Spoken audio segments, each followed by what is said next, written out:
Amen. Praise the Lord. Sige po, tayo po ngayon ay makakaupo na sa presensya ng ating Diyos na buhay. Hallelujah. At sa umaga pong ito, patuloy po tayo, nagagalak, kung saan ay nag-uumapaw ang ating mga puso. Sapagkat ang bawat isa sa atin ngayon ay ating nakadaupang palad, nakasama, na kung saan ay nagagaling sa iba't ibang outreaches ng ating church, ng ating CGCF family. At ating po natin i-invite sila at maaari po ba silang tumayo upang mapalakpakan po natin ang Diyos. Amen sa kanilang buhay. Let's welcome our Alcantara Outreach Church. Sige po. Tayo po sila. Yan. Praise the Lord. Amen. Yan. Salamat sa Panginoon. At kayo po ay nakarating. Bagamat yung iba ay hindi nakasama. Pero salamat sa Panginoon. Kung if they are doing their online church service. So, to be with us. So, welcome po. And also, we would like to welcome also our CGCF JTG coming from Carmona. Yan. Wow, praise God! Hallelujah! Salamat sa Panginoon! Ayan, so kami po ay masaya sapagkat muli po kayo ay aming nakita at nakasama sa pananambahan sa araw na to.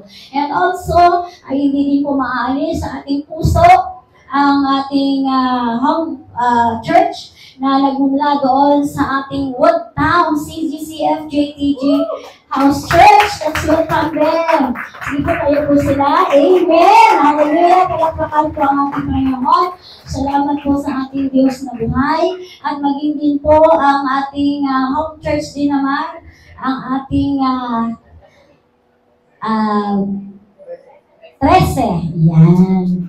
CGCF JTG 13. Wow! Salamat po sa inyo. Maraming salamat po. At kayo po ay aming nakasama sa umaga po ito at sabay-sabay nating sambahin ang ating mabuti at tapat na Diyos. And of course, ay manggagaling din po sa Binyan. Yan. So, praise the Lord. Sila po ay pwede pong tumayo. Ang ating pong Binyan, nandiyan na po ba? Okay, so while they are coming, let's wait for them. At ngayon po ay salamat sa Panginoon isang bagay po. Kung bakit ikaw at ang nandito, isa lang po ang dahilan. Amen? Isa lamang po ang dahilan kung bakit ikaw at ako ay nagkasama-sama dahil po sa ating Panginoong Jesus.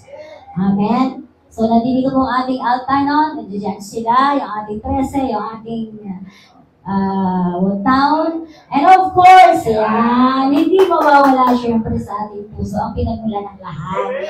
Ang ating CGCF JTG Central! Kayo po silang lahat. Kawayan po natin ang ating mga kapatid na nariyan at tayo po ay binisita sa ngayong umaga nito. Salamat po sa ating Panginoon. Hallelujah.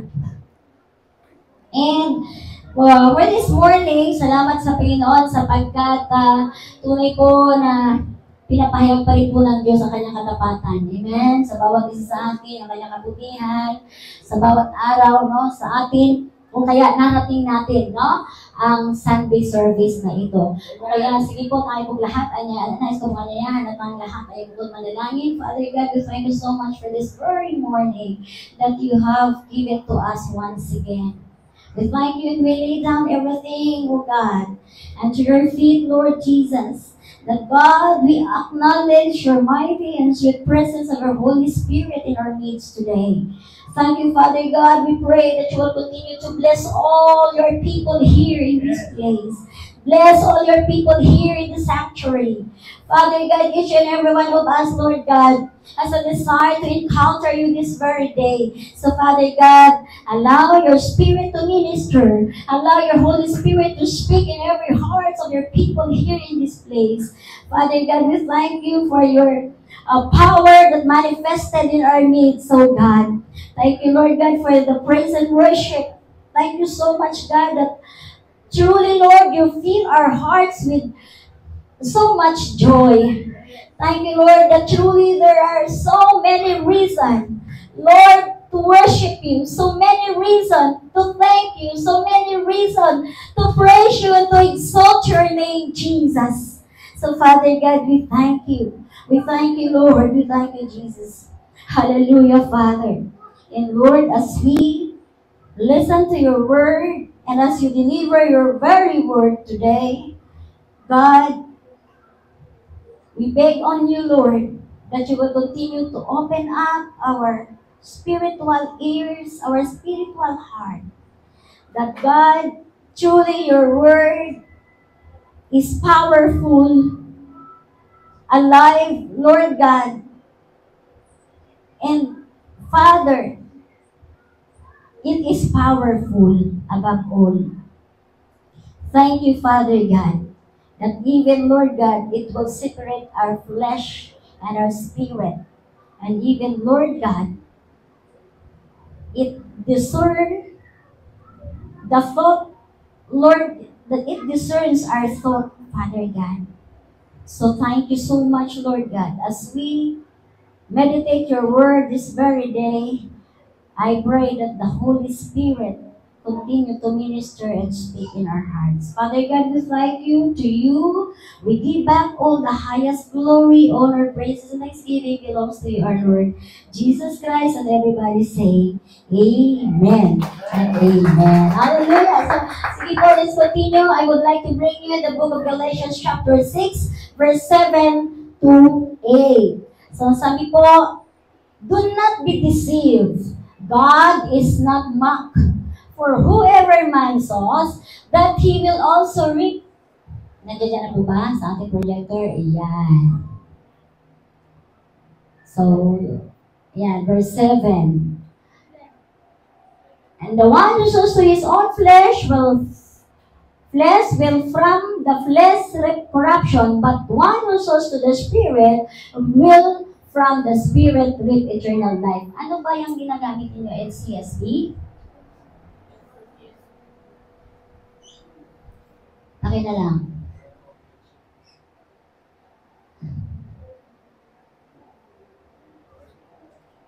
Sige po.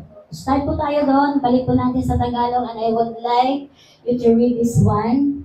Sige po sa Tagalog, basahin po natin ng sabay-sabay. Huwag ninyong linangin. Huwag ninyong linangin ang inyong sarili. Ang Diyos ay hindi madadaya ni man. Kung ano ang ginaling ng tao, hindi na kanya kaanihin. Kung ang pinanalasan ng naman ang sinusunod ng isang tao, kamatayan ang kaanihin niya. Pero kung ang banal na Espiritu ang sinusunod ng isang tao, matatanggap niya mula sa Espiritu ang buhay na walang hanggan. Yan. Praise God. So, bigyan po natin ang title, The Promise of Harvest. Amen. The promise of harvest, knowing that our theme for this year is Great Harvest. So, dapat po natin malaman, o dapat po natin matuklasan, ano po ba ang ating dapat pong gawin para po tayo ay patuloy at hindi po tayo mahinto. Amen. Hindi tayo makansil, hindi po tayo makat doon sa pinangako sa atin ng Diyos na Great Harvest. Amen. So ito po yung mga bagay na kung saan ay may pangako sa atin na po ang Great Harvest. Amen. So the harvest will be the fruit of the seed. Alam niyo po yun, di po ba? Halimbawa, sa isang magtatanim, may binhi po siyang itinatanim. Ngayon, yung kanyang harvest, magbabari or magmumula, amen, doon sa seed, sa binhi na kanyang itatanim. Ibig sabihin, ang bunga na kanyang aanihin ay, magbabase doon sa kanyang anumang itinatanim.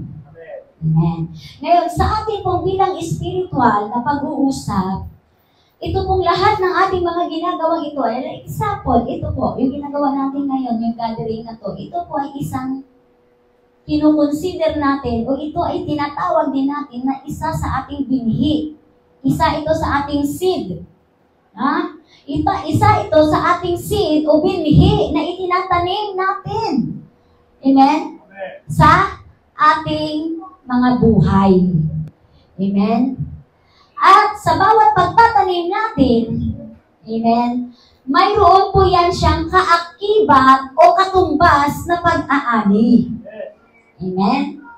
So, God promises us, we will reap what we sow.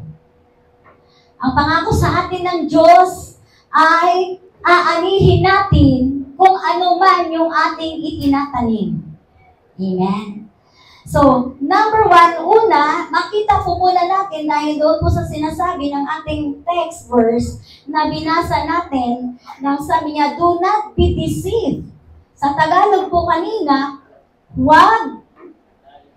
Ano yung kanina sa Tagalog? Huwag ninyong linlangin ang inyong sarili. Sino po yung nanlilinlang? Sino yung nandadaya? Sino? Yung sarili. Yan. Walang iba ang nandadaya kung hindi ang ating mga sarili. Tama po? Dito po ay babatay po tayo sa salita ng Diyos, ha? Hindi po doon sa yung sinasabi ko, dahil yung sinasabi ko po sa inyo ngayon ay mula po sa Bible na kung saan ay binabasa natin. Kaya po sabi dito, huwag ninyong linlangin. So ngayon, alisin po natin yung ninyo. Ilagay po natin yan sa proper noun. Huwag ninyong, yung proper, yung ninyo na yan, lagyan natin ng yung proper. Anong ilalagay natin? Huwag CGCFJTG Church linlangin at mga sarili natin. So, ibig sabihin, dito, tayo sa umagang ito, hindi ito nangungusap sa tao sa labas. Dito po tayo sa loob. Tama po? Okay. So, ngayon sabi niya, huwag ninyong linlangin ang inyong mga sarili. Ang Diyos ay hindi madadaya ni numan. Totoo po yun. Kaya mo bang dayain ng Diyos? Hindi po. Dahil ang sabi po niya, maging bilangan ng ating mga buhok. Alam niya eh. Amen? At kung ano man ngayon yung iniisip mo habang nakaupo ka dyan, ano man yung laman ng isip mo at puso mo habang nakaupo ka dyan, ano po, sabi niya, alam ng Diyos. Kaya hindi talaga natin madadaya. Amen? Hindi natin kayang linlangin. No? Kaya sa ating sarili, yan ang payo sa atin. Huwag na nating dayain ang ating sarili. Huwag na nating lokohin ang ating mga sarili. Kaya una, makita po natin na dapat po natin para po ang promise of harvest ay makamtan natin o makaptured natin, mapanghawakan natin yung great harvest na yan. Unang-una, let us consider, dapat po ilagay natin sa isip natin ang unang-unang bagay na kinakailangan nating iwasan at huwag nating gawin. Ano po yun? Do not be deceived. Huwag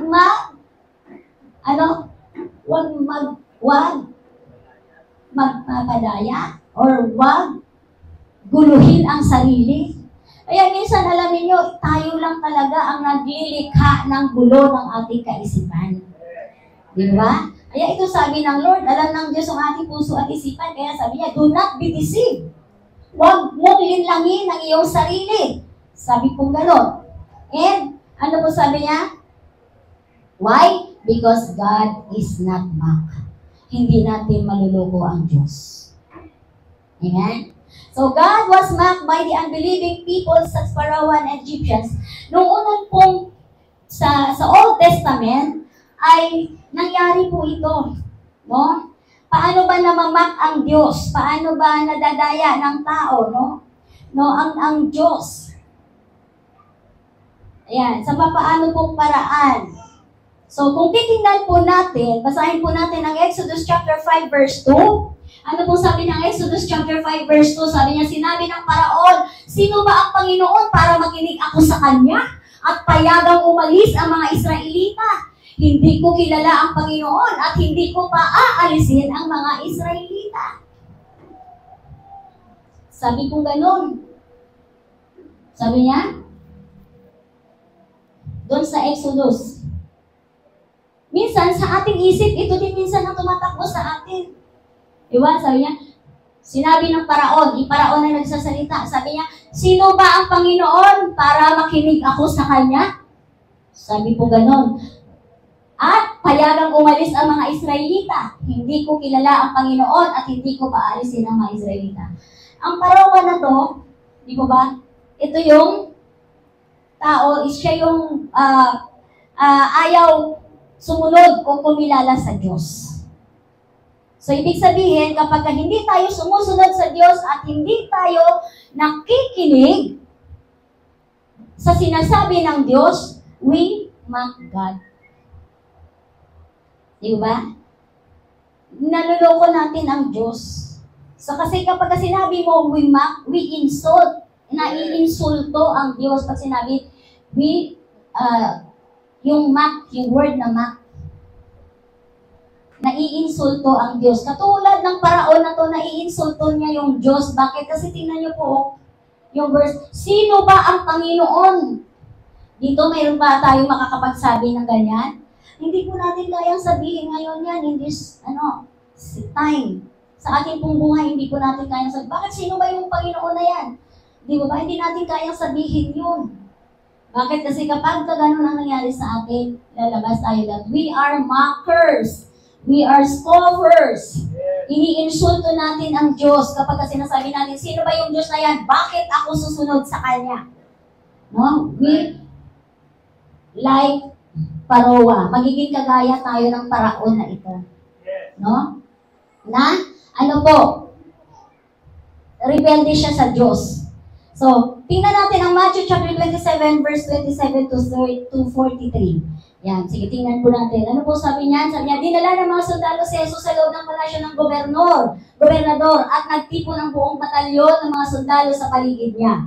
28, sabi niya, hinubaran nila siya at sinuotan ng pulang kapa. 29, gumawa sila ng koronang tinik at ipinutong sa kanya at ipinahawak ang tungkod sa kanyang kanang kamay bilang setro niya. Lumuhod sila sa harap niya at pakutyang sinabi, the word there is pakutyang sinabi, mabuhay ang hari ng mga Hudyo. So doon pa lang, mayroon lang tayong word na nakikita na iniinsulto nila ang Diyos. Di ba? Next verse, sabi niya, gumawa sila ng koronang dinuruan. Ito ulit. Ito yon. Kung bakit natin ito binasa yung mga verses na to? Para maipakita natin kung ano ang kahulugan ng word ng mock. Kasi di ba, do not be deceived. Sabi nga, do not be deceived. God is not mock. Kung bakit natin ito pinapakita ang verses na to para makita natin kung ano ang ibig sabihin po ng word ng mock. That God is not mock.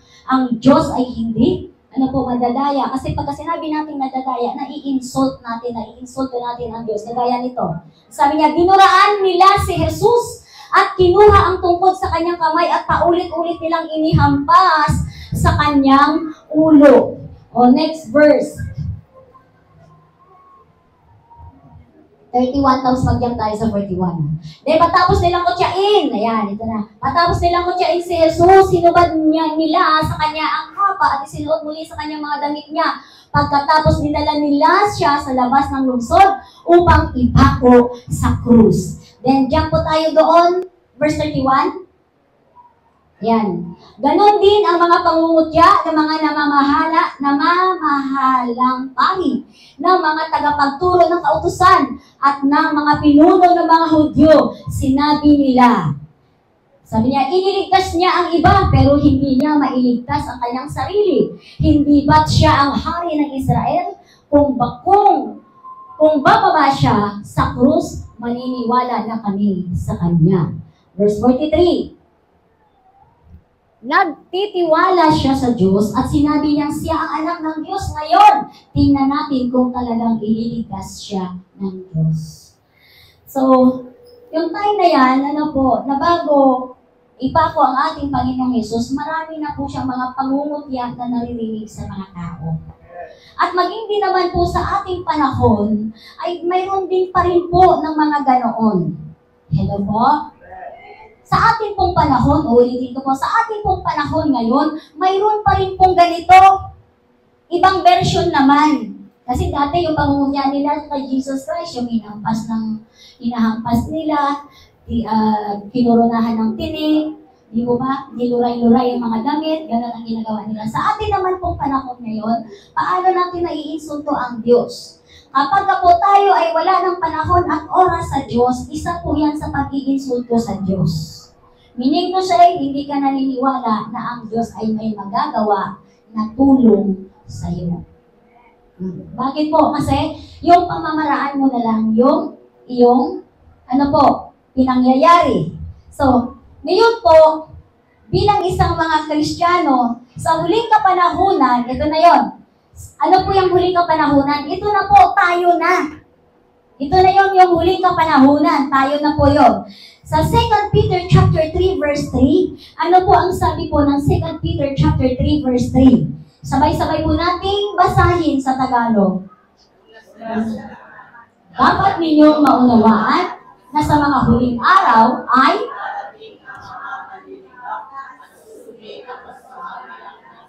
yon. Susundin ang kanilang mga masasama. Amen? Sabihin mo nga natin, susundin ang masasama nilang nasa. Next. Sasabihin nila, hindi ba? Tama si Kristo na babalik siya. Nasaan siya sa Lord? Okay. So, doon lang siya sa verse 3. So, dito, kung bakit natin ito binasa yung verse na to, para po ipakita natin uli at malaman natin uli na ako ang hindi nagsasalita nito, bagkus ang salita ng Diyos. Amen? Binabasa lang po natin. Ang sabi po na sa huling panahon, tayo na po yan ha. Tayo na po yung tinutukoy. Kaya sabihin mo sa iyong katabi, tayo yun. Kaya sabi niya una sa lahat, dapat ninyong maunawaan na sa mga huling araw ay darating ang mga manlilibak at susundin ang masasama nilang nasa. So, ibig sabihin, sabi ko ganon, scoffers will come in the last days to scoff. Kaya yung mga manlilibak na yan, talagang darating. Kaya sa atin, sa loob ng church, hindi ka na magtataka kung bakit mayroon pang kasama mo mga scoffers. Hello? Hindi na tayo lalabas. Hindi na tayo doon lalabas sa labas. Tayo na lang, minsan. May mga pangyayari. Bakit? Kasi in the last days, sabi niya sa mga huling araw, dahil sinabi din naman that in the last days is a perilous days. Sa huling araw ay nakakapanganib na araw. Bakit po? Kahit maging Kristiyano man, dami-dami ng salita ng Diyos na narinig, nangaral na nga ng Word of God, nag-Bible study na nga, di ba ba, nag-evangelism na nga, pero after 2 years, after 5 years, after 6 years, lumabas pa at sila pa yung nagiging number 1 na manlilibak sa loob ng iglesia, sa loob ng church. Di po ba? Kaya ibig sabihin po, mga minamahal kong kapatid, pinapatunayan lang po sa atin ng Diyos na ang kanyang salita ay totoo at buhay at nangyayari. Amen? Kaya tayo dapat sa salita ng Diyos, hindi natin pinagdududahan kasi kahit maging ngayon sa event, sa mga nangyayari ngayon, ay ito na yung mga sitwasyon natin. Kasama mo sa paglilingkod, lilibakin ka. Kasama mo sa paglilingkod, kalaban mo ba? Yun po yung sinasabi ng Bible na napakamapanganib sa huling araw. Nakakalungkot. Hello, church. Kaya tayo po, sabi po dito, kailangan natin, we must take heed. We must always awake. Kinakailangan dapat tayo laging gising. Amen? Dapat lagi tayong magiging mapagbantay. Amen? Dahil minsan, di po ba, parang gusto mo na rin sabihin, na yung kasama mo, parang sasabihin mo na, parang magtitiwala pa ako dito, Lord, o hindi. Kasi, sabi nga, ang huling panahon ay nakakapanganib. Dangerous. Perilous. Bakit? Kasi, darating yung time,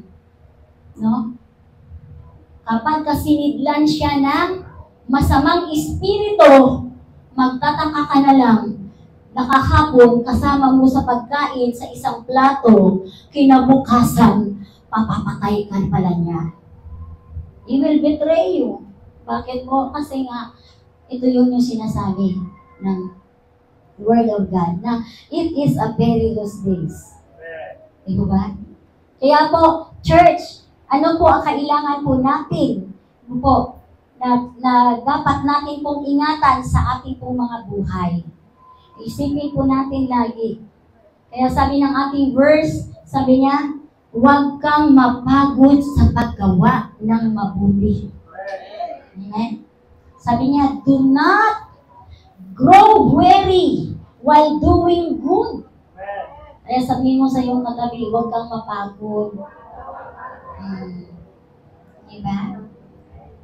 Ay dugtungan mo that in due season, you will reap the harvest. Amen? Siyempre, kung nagtanim ka ng mabuti, mabuti rin ang aanihin mo. Hindi mo na yan kayang baguhin because it is already the principle of God that if you sow good things, you will also reap good things. Di ba? Yun po yun. Yun yung law ng Diyos. Batas na po yan ng Panginoon na kung ikaw ay nagtanim ng kabutihan, aani ka ng kabutihan. Ay kung kaya, katulad nito, kabutihan ang tinatanim natin ngayon. Dapat nga, namamahinga pa tayo ngayon dahil Sunday, masarap matulog. Dahil ang iba dito, nagtatrabaho. Pero hindi, pinili natin ang pumunta sa church. Palakpakan natin ang Diyos. Amen? Yung iba dito gustong mag-relax. Pero hindi. Dahil alam nila yung mabuti. At ano ang mabuti? Ang mabuti ay ang makinig at pumunta sa church. Amen? Kaya, that is the very reason that's why we are here in this place. Amen. Amen. Dahil nagtatanim tayo at ang pagtatanim natin ito, mayroon itong aanihin. Mamaya, malalaman natin. Okay, next. Galatians chapter 6, verse 7. Tingnan po natin. Ano po sabi niya? Huwag ninyong linangin na mga sarili ang Diyos ay hindi madadaya ninuman. Kung ano ang itinatanim ng tao, iyon din ang kanyang aanihin. Yan yung sinabi natin. Kung ano tinatanim natin, hindi natin aanihin. Tanim ka ng mabuti, aani ka ng mabuti. Okay, next verse. 2 Chronicles chapter 36, verse 15 to 16. Ano po ang sabi niyan? Sabi niya, laging nakikipag-usap sa kanila ang Panginoon, ang Diyos ng kanilang mga ninuno sa pamamagitan ng kanyang mga propeta dahil naawa siya sa kanila at sa kanyang templo. Okay. So, ano po diyan? Next verse. 17 hanggang anong verse yan? 2 Corinthians 15 to 16. Pero hinamak nila ang mga propeta ng Diyos, pinagtawanan at binabaliwala ang kanilang mga mensahe. Naku, ulitin ko kaya yan. O kaya kayo na lang ang magbasa. Basahin ko natin yung Tagalog. Pero hinamak. Pero hinamak nila ang mga propeta ng Diyos, pinagtawanan at binabaliwala ang kanilang mga mensahe. Kaya nagalit ang Panginoon sa kanila at wala nang makakapigil sa Kanya. Yun. But they keep ridiculing God's messengers. Sino po ba yung mga God's messengers? Yun yung mga taong pumupunta sa bahay ninyo na nangangaral at nagdadala ng salita ng Diyos, yung mga nagba-Bible study. That is, they are the God's messengers. Sila yung mga mensahero ng Diyos. But sabi niya, ano po ang nangyari doon? Sabi niya, ngunit hinamak nila. They ridicule. Yun, hinamak nila, iniinsulto nila. No? Yung mga nagba-Bible study, yung mga nagtuturo ng Bible study, binaliwala ang salita ng Adonai, pinagtawanan at binabaliwala ang kanilang mga mensahe. Ay sabi nga nun, kaya nagalit ang Panginoon sa kanila at wala nang makapagpigil sa Kanya. Kaya church, nakakatakot po. Ito po yung pwede nating aanihin. The harvest of, sowing. Yung pag-aani ng ating mga itinatanim. Kaya kung mayroon man na dumadating na mga mensahero natin, meron tayong diyang mga CGCF, GTG workers, na sila ay nagdadala ng mga Word of God, ng mga Bible study sa atin, ng mga nag-i-evangelize. tanggapin po natin sila dahil sila ang pinadala ng Diyos sa inyo. Amen? Kaya po, saan po nagagalit ang Diyos? Saan po nagagalit? Kapag ang kanyang mga messengers ay pinagtawanan at binabaliwala ang mensahe. Amen? Katulad lang dito, pwedeng nandito ka sa loob ng church, pero wala yung espiritu mo, wala yung isipan mo dito. Isa yan sa mockers. Isa yan sa pag-iinsulto. Bakit po? You are physically present, pero spiritually absent. Di po ba? Hindi mo naiintindihan, ayaw mong tanggapin yung salita ng Diyos, ayaw mong namnamin, ayaw mong unawain ang salita ng Diyos, yung laman ng isip mo, mamaya saan kaya ako maglalaro ng basketball? Mamayang tanghali, ano kaya ang niluto ni nanay na ulam? Pagkatapos kaya ng church, saan ako pupunta? O, di mo ba? Nandiyan ka nga, pero wala ka rito. Physically present, pero spiritually absent. Hindi na natin naiintindihan ang Word of God. Ibig sabihin, nababaliwala natin ang Word of God. At ang ibig sabihin po yan, mockers. Di po ba? Kaya sabihin mo sa iyong katabi, tapikin mo yan, hindi tayo yun. Amen. Palakpakan natin ang Lord. Praise God. Ayan. So, next. Kasi nakakatakot eh. Pwede po kasi natin yan aanihin. Pwede po natin yan maaani. Yung galit ng Diyos. Amen? Kasi bakit po? Bakit magagalit ang Diyos sa atin? Kasi salita na niya salita na ng Diyos yung pinapakain sa atin. Katulad ngayon, nakikikain tayo. Nanginginain tayo. Sorry for the word. Nanginginain tayo. Pare-pareho. Maging ako man na nagtuturo sa inyo ngayon sa harap, kasama din ako po yan na nanginginain. Kasi ito po, ang Word of God ay wala dito exempted. Para ito lahat sa atin. Hindi yun, para lang yan sa Kanya. Para yan doon. Hindi po, sa atin po lahat ito. Amen? So, next.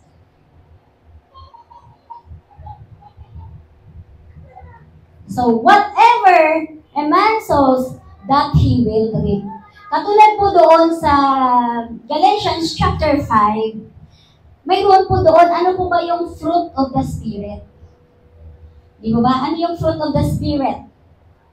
To walk and live in the Spirit. Di ba ba? Yung ibig sabihin yung magbunga tayo. No? Then, kung titingnan po natin, medyo na lang po natin dito, exian, kasi medyo mahaba ito. So, ang oras natin ay 11:12.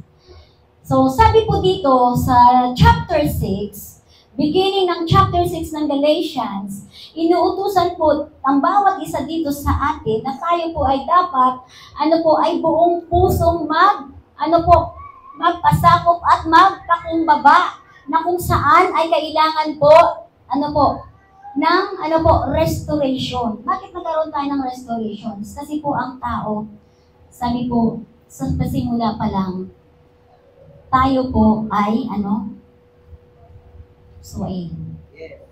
Amen? Sa simula pa lang, disobedient na tayo. Paano natin mapatunayan? Doon sa ating lahi. Kay Adam at kay Eve. At hindi tayo exempted doon. So, nagiging disobedient tayo. So, ang disobedient in the Word of God, ang pagsuway sa salita ng Diyos ay kasalanan. At ang kasalanan, ang bunga nito ay kamatayan. Di ba? So, kamatayan ang bunga ng kasalanan. Kasi, yan, nagtanim tayo ng kasalanan. Ano po ang anihin natin? Kamatayan. Pero salamat sa Panginoon dahil tinubos niya tayo. Amen? Wala na tayo doon. Naabswerto na tayo doon. Ngayon, lumalakad na tayo ng bago. Na kung saan, we live and we walk in the guidance of the Holy Spirit. Amen? Yun po ngayon. So, ano po sabi ng Galatians chapter 6, verse 6?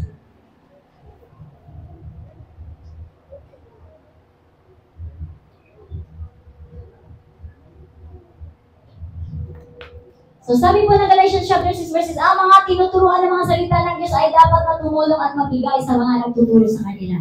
Now, bago po tayo dyan pumunta, ay may mga bagay po tayo, no, na dapat munang maunawaan. No, dahil sabi ko, doon sa beginning ng pakilagay mo nga dyan lang sa verse 6, chapter 6, verse 1.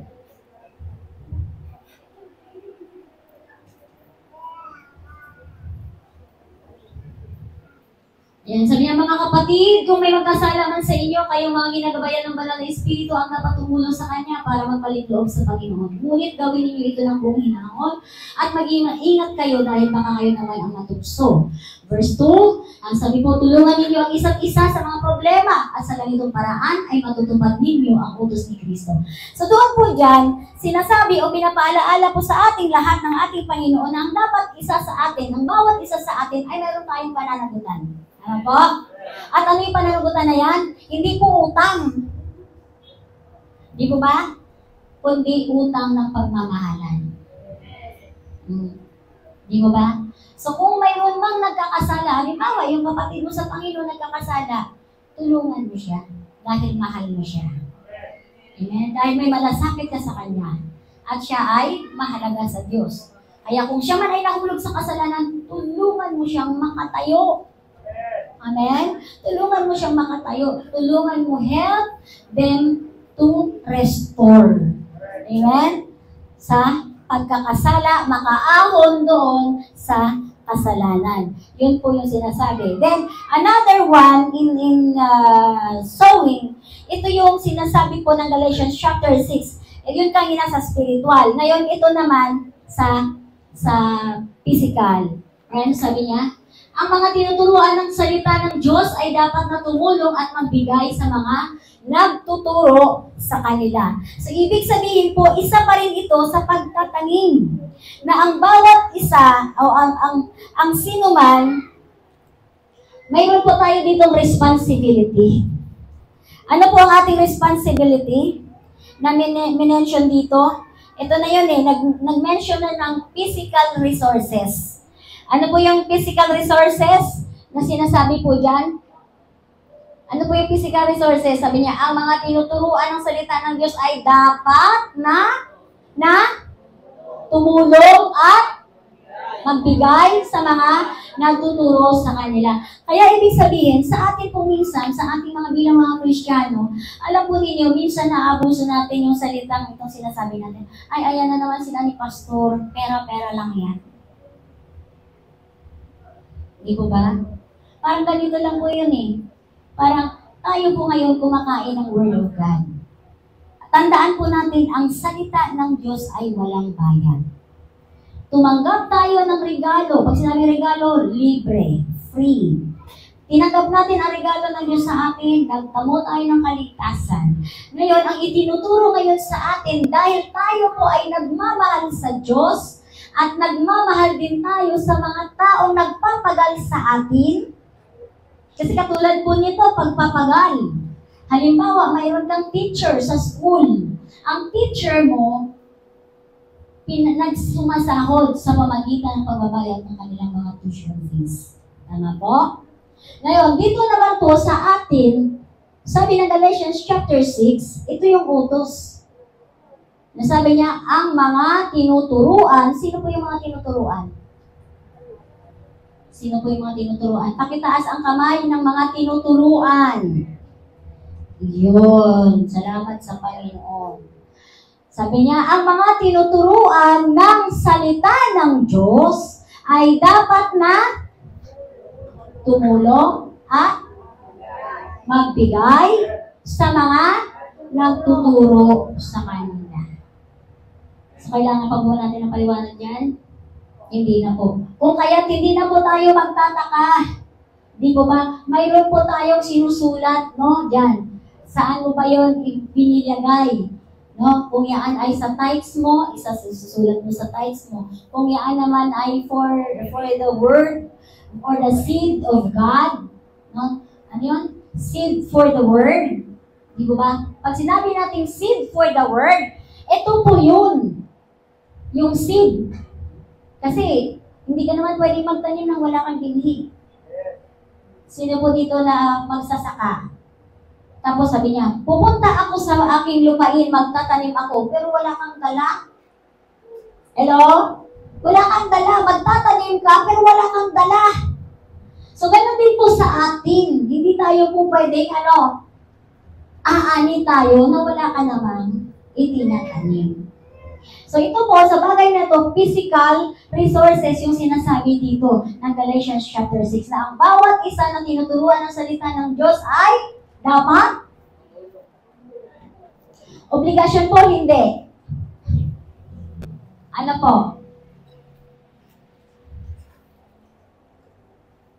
Obligasyon po siya, hindi. Dapat at saka must sa English. Obligation or hindi? Ha? Obligation. Yan. Okay. So, obligation. Kaya nga po dapat, yung mga nagtuturo dito, nag-exhort ng ating tithes and offering, dapat po maiintindihan na natin yan. Pero, ganun pa man, marami pong taong nagtatampo. Marami pong taong nagre-reklamo. Hindi ko na tao. Maraming Kristiyano. Nagre-reklamo. Maraming Kristiyano nagtatampo. Maraming Kristiyano na nai-stumbling block. Pero gusto ng harvest. Gustong umani. Di po ba? Kaya tingnan po natin nun.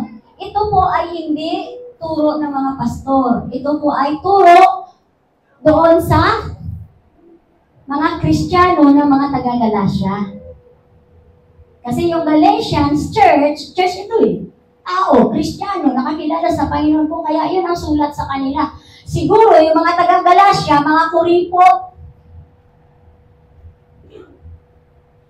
di ba? Pero as I know, sana si Pastor Nico, as I know, mayroong church dyan na sila, sabi nga, sa kabila ng kanilang walang kakayanan sa pagbibigay, sabi gano'n, pinilit nila at buong puso silang nagagalak na tumulong at magbigay. Sila itong mga church ng Galatians. Pastor Nico nandyan, wala. Pastor Atam. Di po ba? Kaya po sa ating mga Kristiyano, hindi na po ito bagong bagay. Di po ba? Hindi na po ito bagong bagay. So bakit kasi, sabi po, kasama ito sa ating pag-aani. Yung ating pagtatanim sa mga, sa mga taong nagtuturo sa atin. At isa po yan sa hindi po namin talagang inaalis. Kami naman din po. Akala nyo po kami exempted dyan? Hindi po. Hindi po kami exempted dyan. Mayroon po kami ginaganap every month ng time of refreshing. At alam niyo po yun na mayroon po tayong overall spiritual director. At doon po tayo nagsasubmit ng ating mga tithes, and even our offering. Kaya hindi po kami, bilang pastor ninyo, hindi po kami exempted yan. Dahil alam po natin na po yung bagay na yan. Dahil hindi naman tayo lugi. Kapag kayaan ay ginawa natin. At sabi po, dapat. Amen? Dapat nating gawin. Okay, next. Next verse.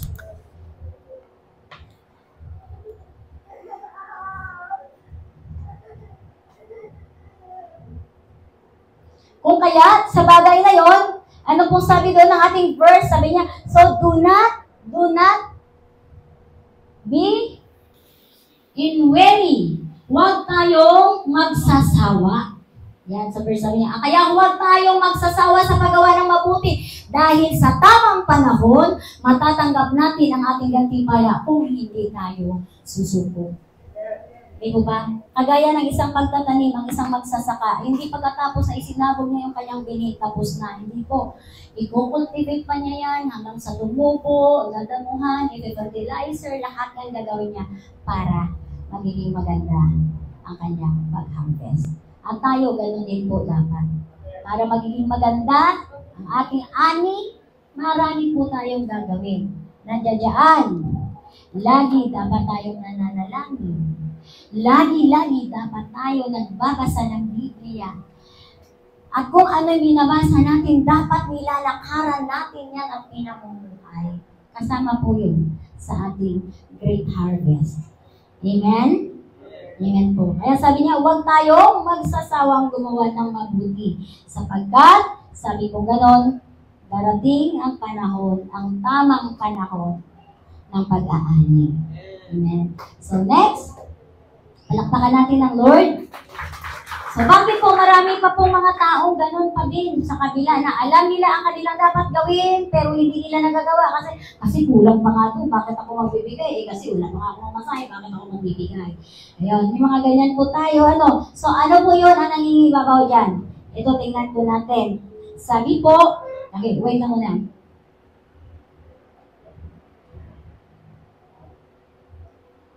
Sowing to his flesh. Kapag hindi po tayo marunong magbigay spiritually, sabi po ganon, we will die. Kung hindi po tayo marunong magtanim sa ating spiritual, madali tayong bumagsak. Di po ba? Hindi tayo magtatagumpay. Bakit? Kasi hindi ka nagtatanim. Hindi ka nag-i-invest sa spiritual things. Nag-i-invest ka sa flesh. Galatians chapter 5, verse 19 to 21. Pakilagay. At matatapos na po tayo, dalawa na lang. Ang po sabi niyan, ang mga taong sumusunod sa ninanasan ng laman ay makikilala sa gawa nila. Sexual na immoralidad, kalaswaan, kahalayan. Next, pagsamba sa mga Diyos-Diyosan, pangkukulam, pagkapuot, pag-aaway-away, pagkasakim, pagkagalit, pagkawatak-watak, at pagkahati-hati. Word, yan na muna tayo na. Diyan po sa Galatians chapter 9, verse 19 and 20, ipinapakita ko sa atin diyan ang ating binibigyan daan o binibigyan natin ng hilig yung ating mga flesh. Pag sinabi natin flesh, yung ating mga sariling gusto. Amen? Yun po yung ating nagagratify or yung ating nabibigyan ng daan, nabibigyan natin ng nasusunod po natin. So, ibig sabihin, kapag ganyan po, ibig sabihin po yan, ang ating itinatanim ay, ano po? Sa laman.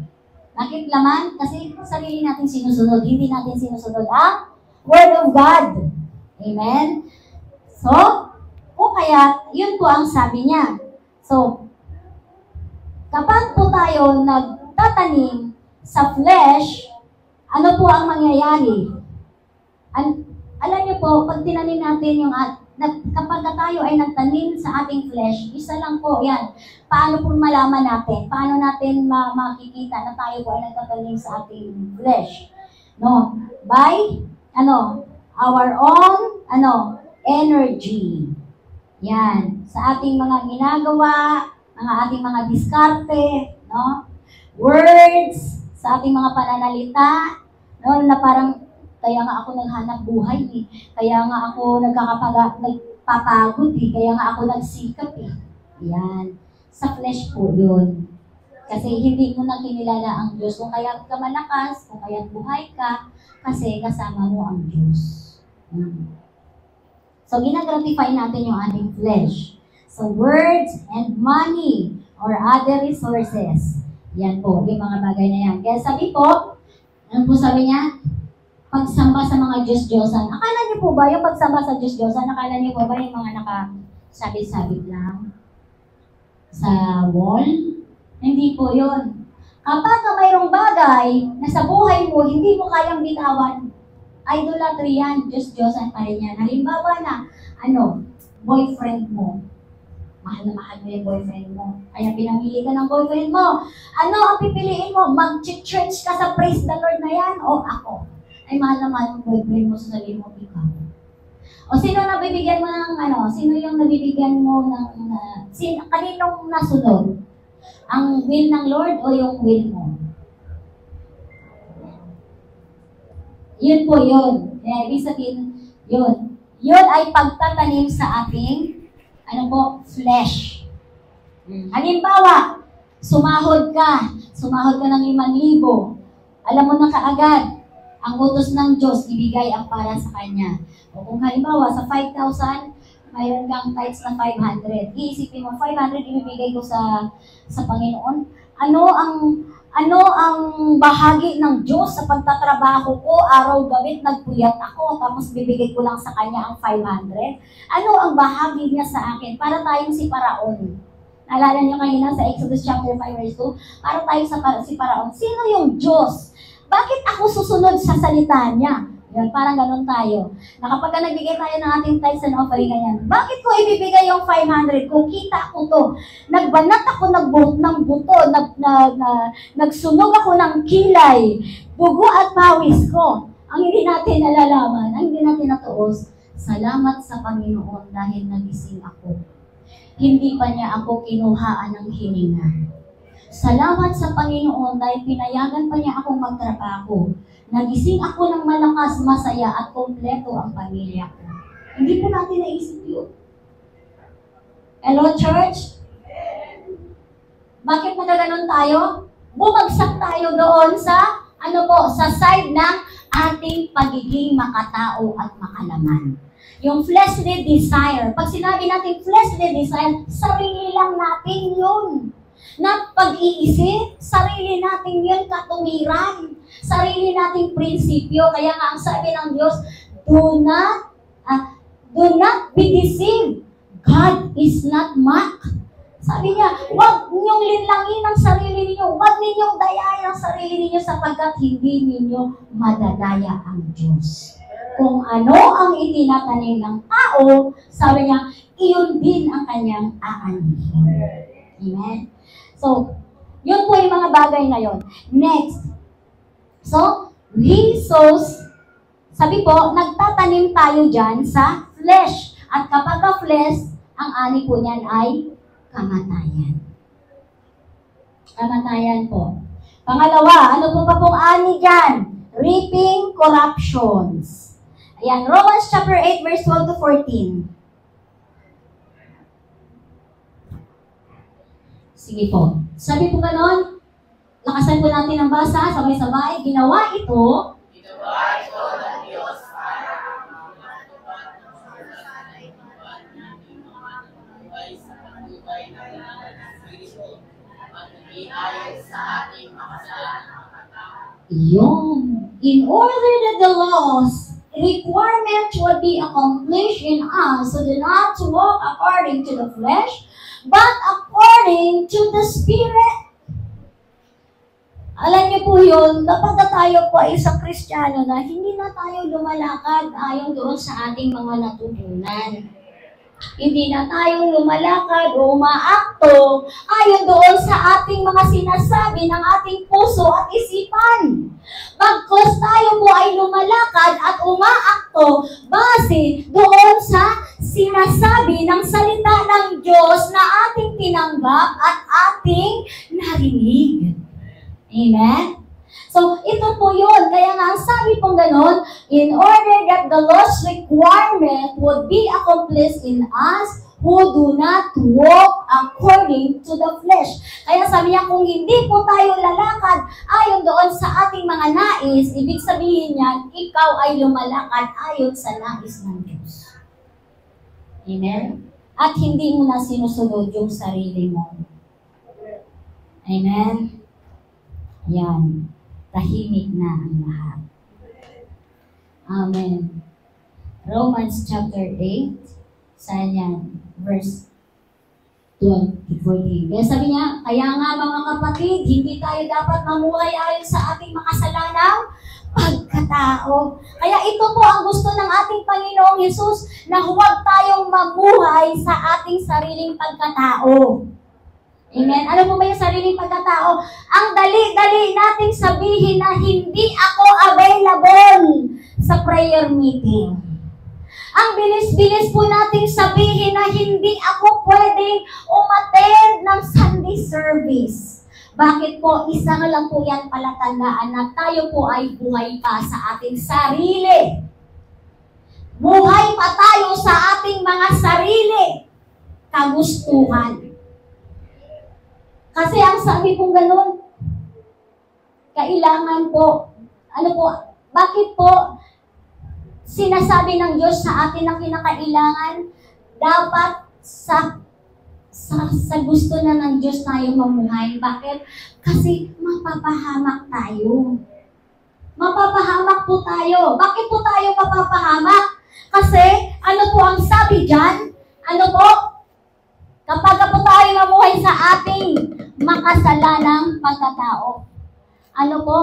Makasalanang pagkatao. Makasalanang pagkatao. So, yung sin, it will lead us into destruction. Ang kasalanan ay magbubunga ng pagkawasak ng ating buhay.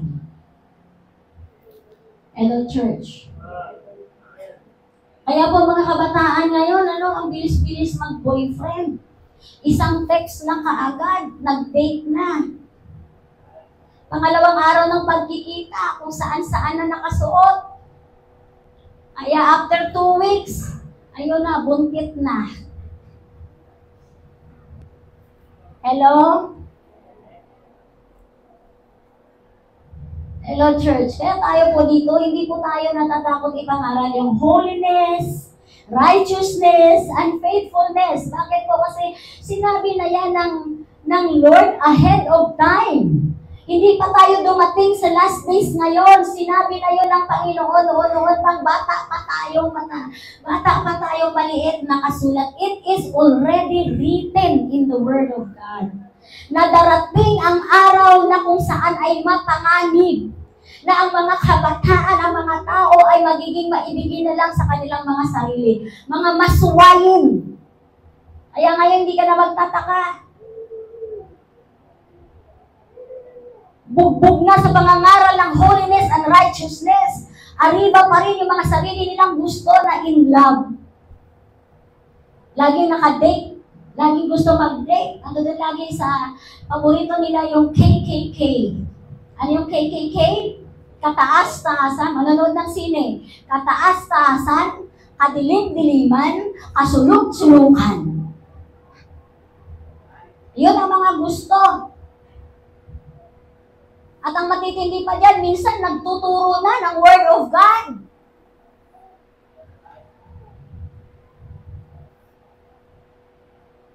Kaya church, ito po yun, lalong-lalo na sa mga manggagawa ngayon ng Diyos.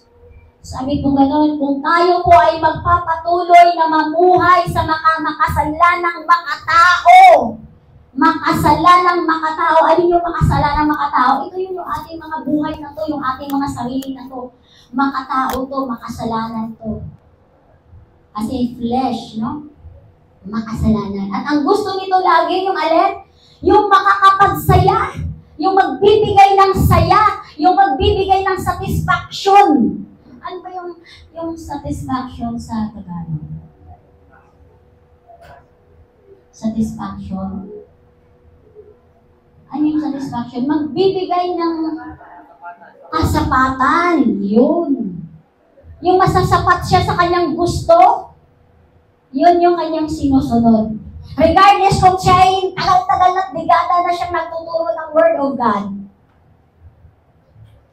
Kaya sabi ng Lord, di ba? Sabi niya, repent. Yes. Amen. Di ba, magsisi. Ito po yung mga bagay ngayon na sinasabi sa atin ng Lord. Kaya sabi niya, huwag mong linlangin yung sarili mo. Huwag mong dayain ang sarili mo.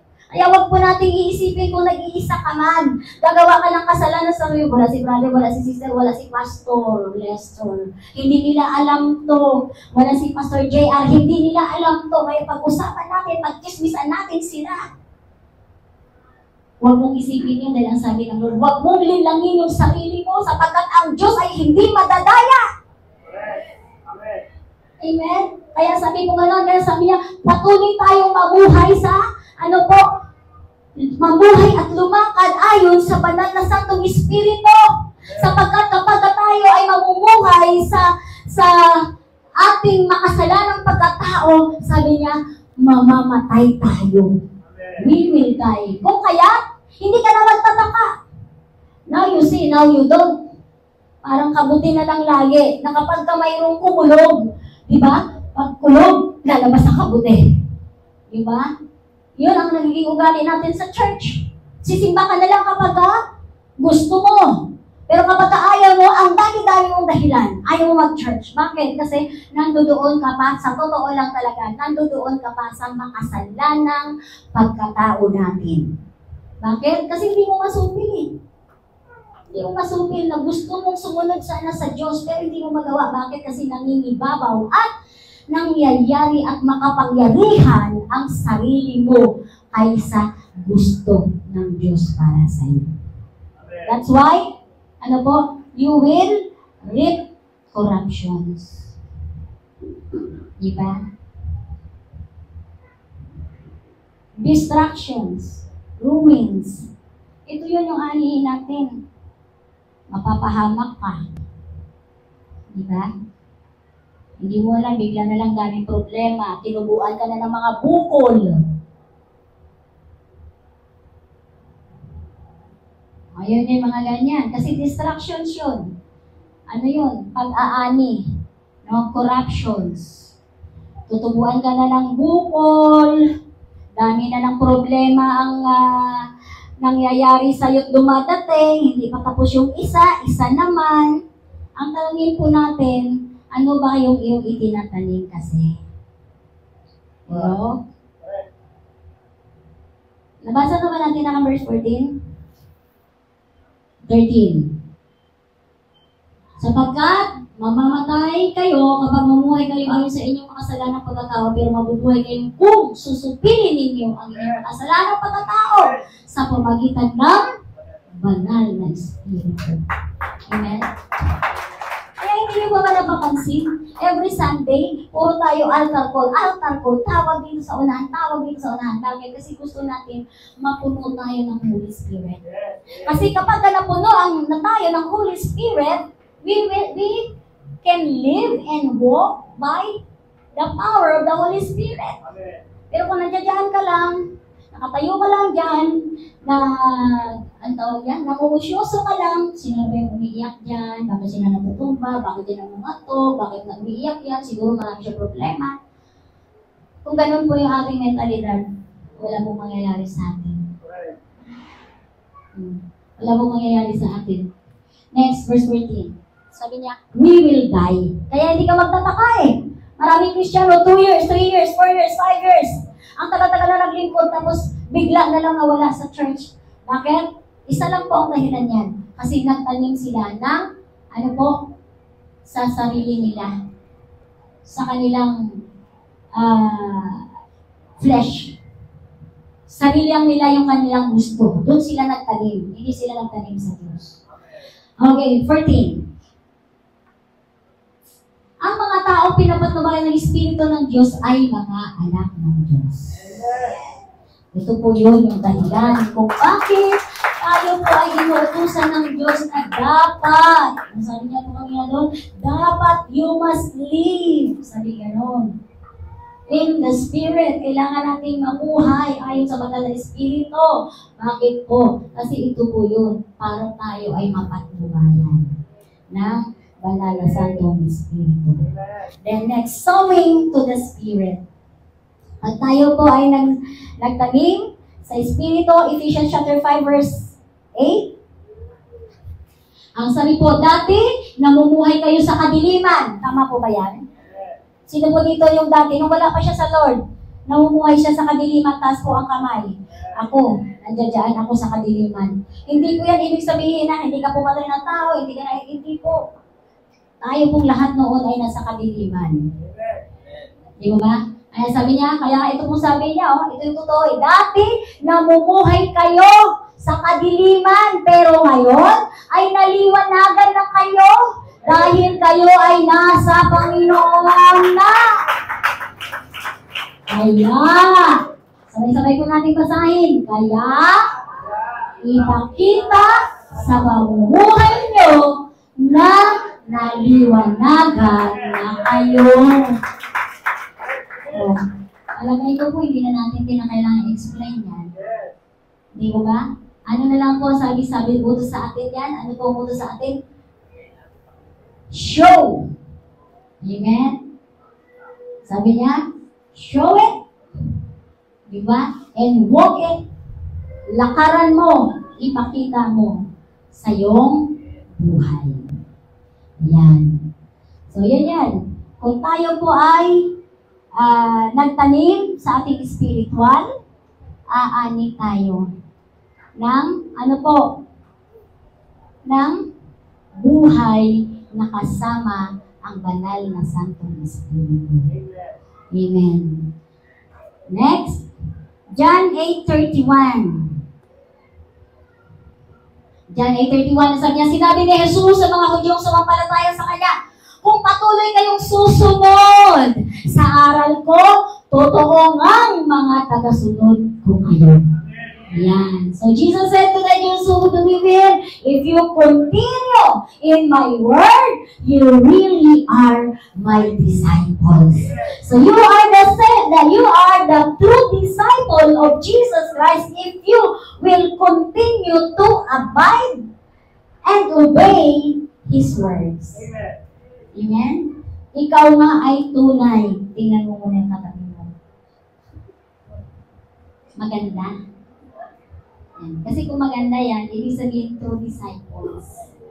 Tunay siyang disipulo. Alam niyo yung sinabing disciples? Ikaw ay mananampalataya ni Kristo. Tagasunod ka ni Kristo. Di ba? Yun po yun. Then, next verse.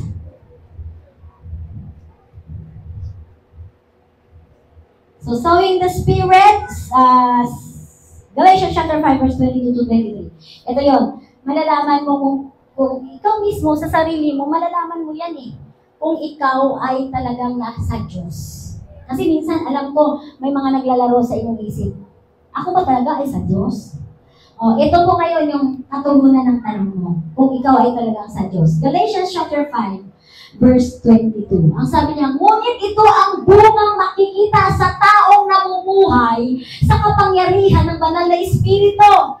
Pag-ibig, kagalakan, kapayapaan, pagtitiis, kabutihan, kagandahang loob, at katapatan. Ngayon, ang sunod pong tanong, meron po kayo niyan sa buhay niyo. Mayroon ka bang pag-ibig? Yan. Baka yung pag-ibig na yan, baka sa sarili mo lang yan. O, kinakailangan kaya mong mahalin, ha? Kahit taong agalit mo. Kahit nasusuklang ka sa kanya. You need to love. Amen? Kasi yan po palatandaan. Bunga yan palatandaan yan ng may banal kang Espiritu.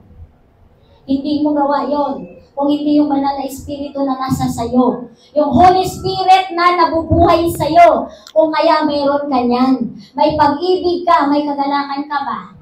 Tingnan mo ngayon kung always happy yan. Yung katabi mo. Kahapon po masiglang tahanan. Ang ating tema, happy one, happy all. Yan sa tahanan. Sayang po, mga nakaranayan, di nakarating kahapon ng iba. Yan. So, sa next time po, huwag po natin i-miss yan. Lagi po natin abangan yan, no? Yung mga ganyang mga seminars. Free naman yan. Kung meron lang po tayo dyan na 100, dahil po may mga food tayo, no? And snacks dyan na ibinibigay. So, kagalakan sa gitna ng mga pagsubok at problema. Hindi ka umaayaw, hindi ka bumibigay. Di ba? Iyak mo lang saglit, natawa ka lang yung konti. Yun po yung may bunga ng banal na Santong Espiritu. Kagalakan, kapayapaan, kahit ikaw ay, nanganganib, may problema, pero payapa ka. Amen? Nasunod, pagtitiis. Kahit gaano man yung katigas ng ulo ng asawa mo, ng anak mo, ng kaibigan mo, sino man yung katigasan ng ulo na yan, ikaw ay mayroong pagtitiis. Hello? May pagtitiis ka sa trabaho mo, lahat ng bagay na ginagawa mo. ginagawa mo para sa Panginoon, mayroon kang pagtitiis. Bunga ng banal na Santong Espiritu na sa sayo. Kabutihan, goodness, kagandahang loob, at katapatan. Di ba? Tapat tayo. May nakakita man sa atin ang wala. Tapat tayo. Patuloy tayo nagiging totoo. Amen? So, yun po yun. So, yun po ang magiging harvest natin. Yun din ang pangako sa atin ng Diyos. Na po, na ating pwedeng maani kapag po tayo ay nagtatanim sa ating mga spiritual. Na po, ng mga bagay, sa ating spiritual na bagay. So, reaping eternal life. 1 Peter chapter 1, verse 45. Yan. Sige po. Reaping eternal life. Ito na po ngayon yung ating, ito yung promise ng Lord sa atin. No? Promise of harvest. Reaping eternal life. Sige, lagay po natin na 1 Peter chapter 1, verse 4 to 5.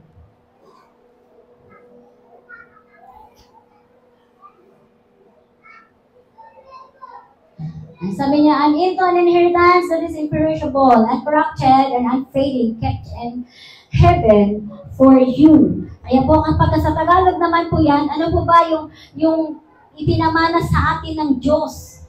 1 Peter chapter 1, verse 4. Pakilagay po yan. Verse 1, 4 to 5.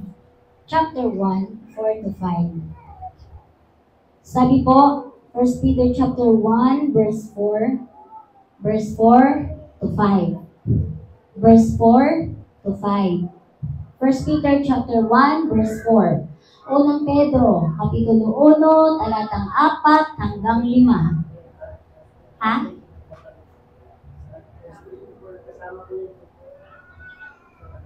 First Peter. Okay, sabi niya, purihin natin ang Diyos at Ama ng ating Panginoong Jesucristo dahil sa dakila niyang awa sa atin, ipinanak tayong muli. Yan, sino dito ang ipinanganak na muli? Pakitaas po ang kamay. Yan. So sabi niya, ipinanganak po tayong muli. Sabi ganon, sa pamamagitan ng muling pagkabuhay ni Jesucristo, ito ang nagbibigay sa atin ng malaking pag-asa na may nakahandang mana ang Diyos para sa atin. Ibig sabihin may mamanahin ka sa Diyos. Amen? Kaya marami pong mga anak-anak, pinag-aawayan yung mana dito sa lupa. Pero kapag kamana sa Diyos, tinatamad sila. Diba? Hindi, yung mana ni nanay na lupa, ganito, akin yun. Yung mana ni, ganito yun. Pero yung mana sa Diyos, ayaw nilang pag-usapan. Kahit anong invite mo yan, ang daming dahilan yan. Kasi ayaw nila ng mana ng Diyos. So sabi ko balon, ito ang nagbibigay sa atin ng malaking pag-asa na may nakahandang mana ang Diyos para sa atin. Ang manang ito'y nasa langit. Walang kapintasan, hindi nasisira, at hindi kumukupas. Ito yun. Na dapat po maunawaan po nating lahat sa ayaw natin at sa gusto, mawawala tayo at mabubura sa mundo pong ito. Amen? Mabubura tayo lahat sa mundo pong ito. Pero isa lang po yun. Dapat, alin po ang dapat nating alagaan? Yung mana natin nasa langit. Yung lupa dito, malindo lang yan. Mga mawala pa yan eh. Lalo na kapag kayong ipapamana sa'yo yung bundok ng, ng bundok ng tralala. Diba? Mawawas out yan. Mawalan ka ng mana. Pero, yung mana na ibinigay sa iyo ng Diyos na walang kupas, hindi nagbabago, yung mana ng buhay na walang kupas. Amen? Na hindi ka mapupunta doon sa kaparusahan. Amen? Kundi sa buhay na walang hanggan. Okay? Verse 5. Sabi niya, at sa pamamagitan ng pananampalataya nyo, yan, sa pamamagitan ng inyong pananampalataya, iniingatan kayo ng kapangyarihan ng Diyos habang naghihintay kayo ng kaligtasang nakalaang ihayag sa huling panahon. Di ba? Kaya dapat dapat dito tayo magiging excited. Yung kaligtasan na nakalaan sa'yo, na ihahayag. Amen? Na mangyayari yung kaligtasan na nakalaan sa bawat isa sa atin na kung saan ay mangyayari. sa darating na panahon at kailan yun? Ito na yung panahon. Amen? Ito na yung panahon. Kung kaya't, sabi nga, huwag natin nang dayain yung ating mga sarili. Amen? Oh, huwag na natin lilinlangin. Huwag na tayong lumaban sa Diyos. Amen. Oh, next. Meron pa tayong verse? Romans chapter 8, 31 to 39. Ano pong sabi ng Romans 31? Ngayon, kung iisipin natin ang mga bagay na ito, masasabi natin panig sa atin ang Diyos. At dahil dito, walang magtatagumpay laban sa atin. Hello!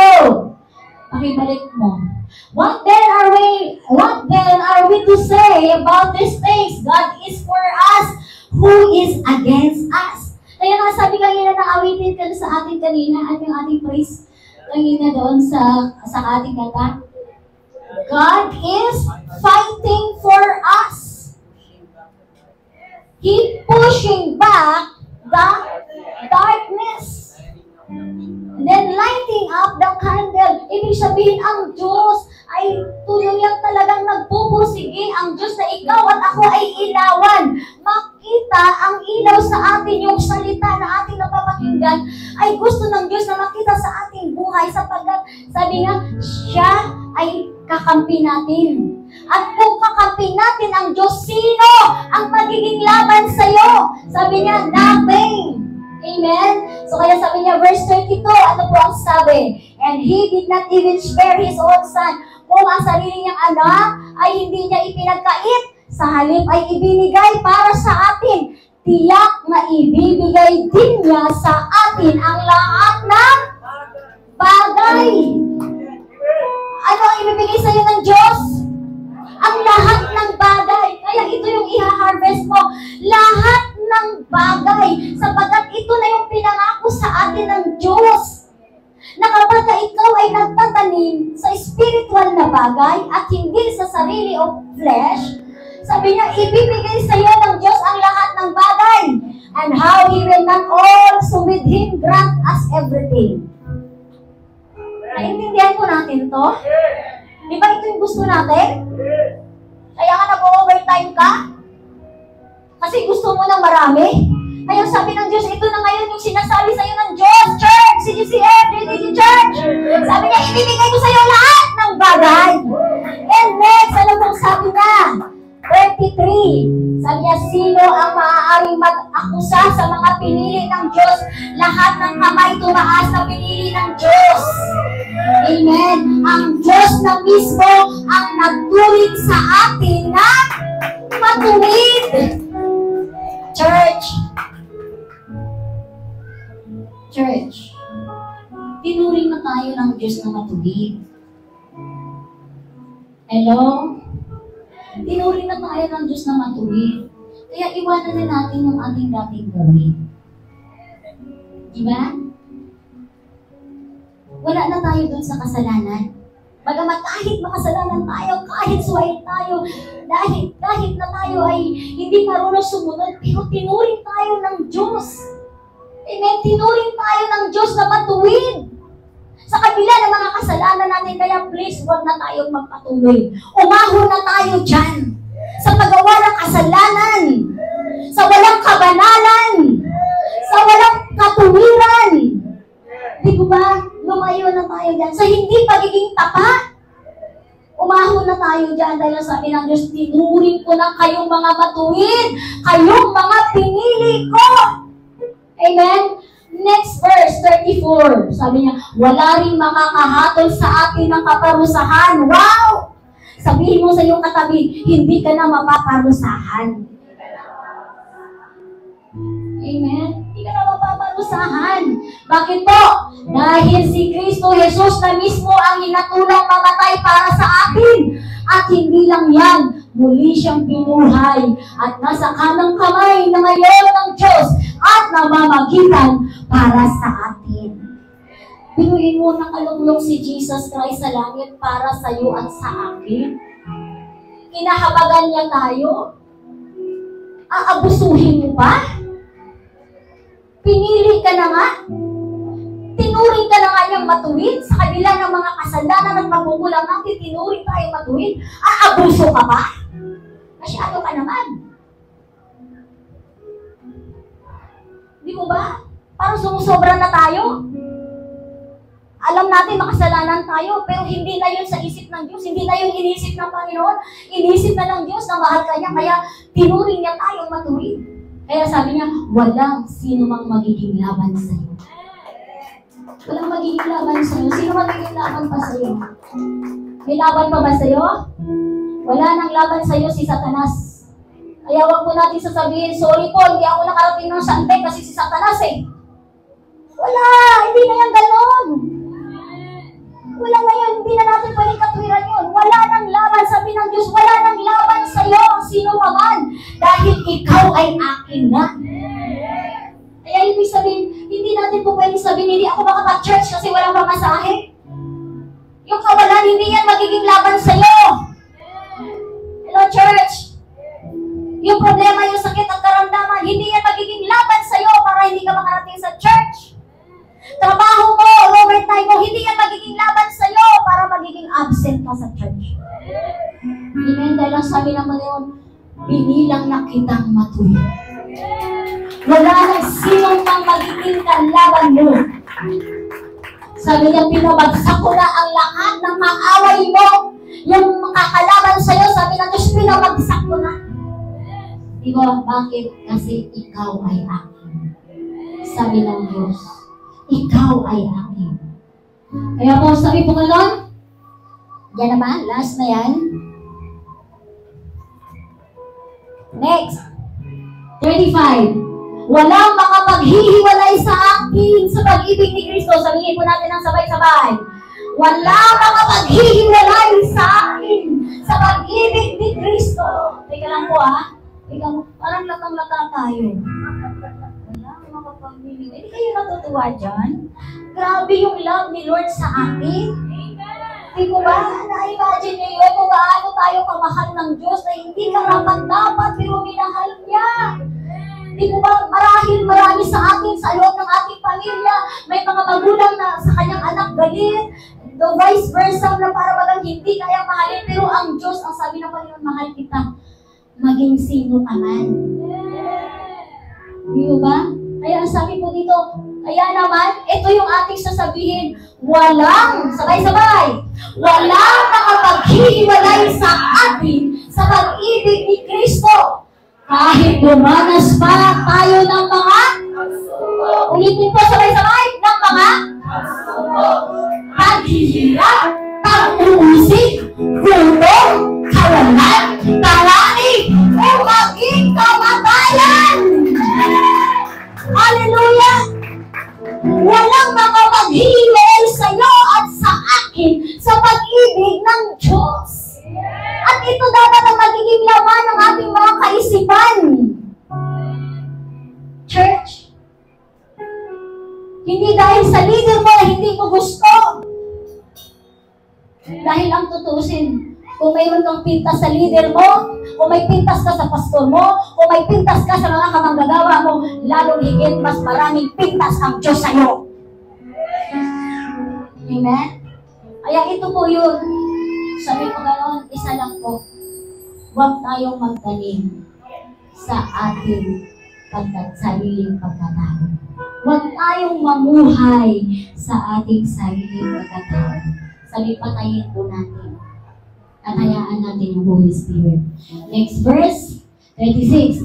Gaya nga sinasabi sa kasulatan, alang-alang sa iyo, palaging nasa panganib ang aming buhay, para kaming mga tupang kakatayin. Next. Pero kahit ganito ang kalagayan natin, kayang-kaya natin pagtagumpayan, ito sa tulong ni Kristo na nagmamahal sa atin. Amen? Meron ka pa bang bagay na hindi mapagtagumpayan? Wala na. Si Kristo ang ating tagumpay. Amen? Kung kaya, bakit tayo naglilingkod? Hindi sa tao, hindi sa pastor. Naglilingkod tayo dahil sa Diyos. Amen? Dahil po, ang ating tagumpay ay si Kristo. Amen. Next verse. Sapagkat natitiyak ko na walang makakapaghiwalay sa atin sa pag-ibig ng Diyos na ipinakita sa atin sa pamamagitan ni Kristo Jesus na ating Panginoon. Maging kamatayan o buhay, mga anghel o anumang makapangyarang espiritu, ang kasalukuyang panahon o ang hinaharap, ang mga kapangyarihan, ang mga nasa itaas o mga nasa ibaba, o kahit ano pa mga bagay sa buong mundo, ay hindi makapaghihiwalay sa atin sa pag-ibig ng Diyos. Amen. Kaunang-nawanan po natin ito, church. Walang makapaghihiwalay sa atin. Kaya sabihin mo sa iyong katabi, walang makakapaghiwalay sa atin sa pag-ibig ng Diyos. Amen. Marami pong darating sa ating kapanahon na po ito dahil ito ay huling kapanahon na. Hindi na tayo magtataka dahil di naman yan sinabi na ng Word of God ahead of time. Marami ang tatalibon sa pananampalataya. Marami ang mawawala sa pananampalataya. Bakit nawawala sa church? Kasi kung sino-sino yung sisisihin. Kasi si pastor, kasi si workers, kasi si pastor, si pastora. Hindi ko ganun. Flesh ko yun. Ikaw yun. Kasi kung totoong naramdaman mo ang pag-ibig ng Diyos, wala nang makapaghiwalay sa'yo. Kahit sino pa yan magyaya sa'yo, kahit mag-church pa kayo doon sa ibang bansa na church, yun pa rin yun ang magyayari sa'yo, yung kaladkarin ka. Dito tayo, pangit dyan. Dito tayo, maganda dito tayo mag-church. Yun, watch out po kayo doon at mag-ingat kayo sa tao. Sabihin mo sa kanila, sa mga ibang tao, yung kayo ay laging kakalagkarin kung saan-saan, sabihin nyo sa kanila, huwag mong linlangin ang sarili mo. Huwag mong dayain ang sarili mo dahil ang Diyos ay hindi madadaya. Ganun lang sasabihin natin. Okay? Next, 39. Last verse na ba yan? Okay na? Okay. So, conclusion po natin. Are you sowing? Kayo po ba ay nagtatanim? Ako na po ang sasagot. Yes. Lahat po tayo. Lahat ng ginagawa natin, pagtatanim yun. Mabuti man yan, hindi man yan mabuti, kasama yan sa pagtatanim. Ngayon, ito po ngayon, what harvest have you expect? Ano namang pag-aani yung inaasahan natin? Di ba? So after po natin mapakinggan ang salita ng Diyos, kung yung pagtatanim ba natin ay pag-iinsulto sa Diyos, mag-aani po tayo. Destruction, we will die. Sabi na nun, ano pa po aanihin natin? We will perish. Mapapahamak tayo. Mamamatay tayo. Mawawasak. Kapag po hindi mabuti ang tinanim natin. Ngunit kung tayo po ay nagtanim ng mga spiritual na bagay na kagaya nito, that you do not neglect the gathering like this, nagtanim kayo ng mabuti at aani kayo ng mabuti. Kung kaya, sa aking pagtatanim, lagi ko natin isipin, ang Diyos ay hindi natin madadala. Kung kaya, huwag natin linlangin ang ating mga sala. Tayong lahat ay tumayo.